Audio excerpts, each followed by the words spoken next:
ტარიფების ომი გრძელდება. დონალდ ტრამპის დაპირებულ ეგრეთ წოდებულ გათავისუფლების დღემდე რამდენიმე საათი რჩება. ანუ იმ დღემდე, როცა ამერიკის შეერთებული შტატების პრეზიდენტი უცხო ქვეყნებიდან იმპორტირებულ საქონელზე საპასუხო ტარიფების დაწესების შესახებ გამოაცხადებს. დონალდ ტრამპის მიზანია შეასრულოს მისი ამბიციური ეკონომიკური გეგმა, რაც სხვა სახელმწიფოებზე დამოკიდებულებას, როგორც ის ამბობს, ნულოვან მაჩვენებლამდე დაიყვანს. თეთრი სახლის პრესპიკერი აცხადებს, რომ ამერიკის პრეზიდენტის მიზანია დაასრულოს 10 წლეულების განმავლობაში არსებული უსამართლო სავაჭრო პოლიტიკა, რომელიც ამერიკელი ხალხის ინტერესებთან შეუსაბამოა.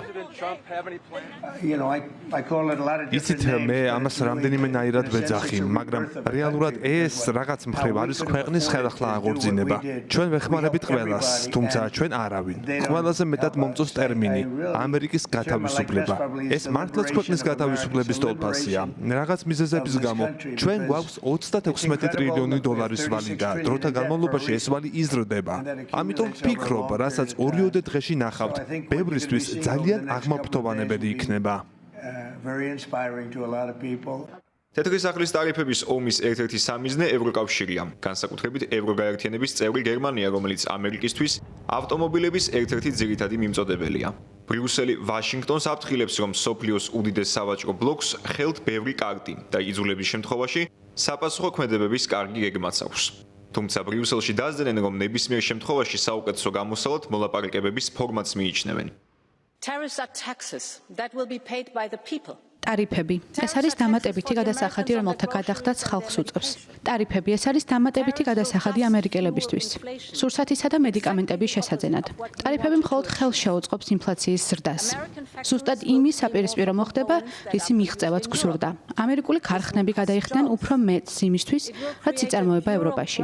ეს ახალ, საბაჟო პროცედურების ერთგვარ ბიუროკრატიულ მონსტრს შექმნის. ევროპას ბევრი კარტი აქვს. ვაჭრობიდან ტექნოლოგიებამდე და ჩვენი ბაზრის სიდიდემდე. მაგრამ ეს ძალა ასევე დაეფუძნებულია ჩვენს მზაობაზე. საჭიროების შემთხვევაში მივიღოთ საპასუხო ზომები. ყველა ინსტრუმენტი მაგიდაზეა. 2 აპრილის მოლოდინში ნიუ-იორკის საფონდო ბირჟებზე არასტაბილური ვითარებაა. თუმცა, ეკონომიკის ექსპერტები აცხადებენ, რომ მსგავსი ვითარება ფინანსური ინსტიტუტებისთვის რუტინად იქცა, ისევ და ისევ ტრამპის ბუნდოვანი სატარიფო პოლიტიკის გამო. ეკონომისტები ვარაუდობენ, რომ მსგავსი მიდგომით დონალდ ტრამპი არათუ გააუმჯობესებს ამერიკის ეკონომიკას, არამედ ხელს შეუწყობს ინფლაციის ზრდას. თეთრ სახლში დაბრუნების შემდეგ დონალდ ტრამპმა არაერთი ტარიფი უკვე დააწესა ან გამოაცხადა მათი დაწესების შესახებ. მათ შორის მარტიდან 25%-იანი გადასახადი დაწესდა იმპორტირებულ ფოლადსა და ალუმინზე. ტრამპის სატარიფო პოლიტიკა იქცა დიპლომატიური დაძაბულობის საფუძვლად ამერიკასა და კანადას შორის, ამიტომ პოლიტიკოსებიც და ექსპერტებიც არ გამორიცხავენ იმავე პრობლემის წინაშე ამერიკა და ევროპის სახელმწიფოებიც აღმოჩნდნენ.